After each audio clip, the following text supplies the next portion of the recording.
এ কোথা থেকে টপকালো? গোলগাল মুখ, দুজন তো একেবারে আমাদের ছেলের মতো দেখতে। কি সুন্দর বাচ্চা, ছোট চোখ, ছোট নাক, বড় বড় কান। হ্যাঁ জি, আপনি একদম ঠিকই বলেছেন। হে খোদা, আমাদের নাতি নাতনিদের সঙ্গে দেখা করানোর জন্য আপনাকে ধন্যবাদ। আরে না, আমাকে নিচে নামাও, আমাকে নামাও। দাদু দিদিমা, আপনাদের সালাম, কিন্তু আমরা আপনাদের নাতি নাতনি নই, এখান থেকে পালাও। আরে দাঁড়াও তো, তোমরা দুজন কি করছো? বাবা, আমরা তোমার মা বাবা, আর তুমি বলনি যে তোমার সন্তান আছে।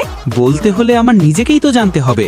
এই কালো লোক, এই নাও, এই চুল, এগুলো নিয়ে গিয়ে পরীক্ষা করিয়ে রিপোর্ট নিয়ে এসো। এরপর রিপোর্ট এলো, তাতে স্পষ্ট হয়ে গেল যে এই দুই ইঁদুরই তাদের নাতি নাতনি, আর দুজনেই আনন্দে পাগল হয়ে গেল। ওই অপলমা, এখানে বসে কি করছো? যাও আমার নাতি নাতনি আর আমার পুত্রবধূকে নিয়ে এসো। জি ড্যাড, চলো সবাই বিয়ের আনন্দের মিছিলে।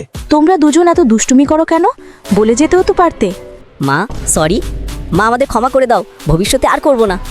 আচ্ছা ঠিক আছে, এবার থামো। মা, আমাদের খিদে পেয়েছে। আমার বাচ্চাদের খুব খিদে লেগেছে।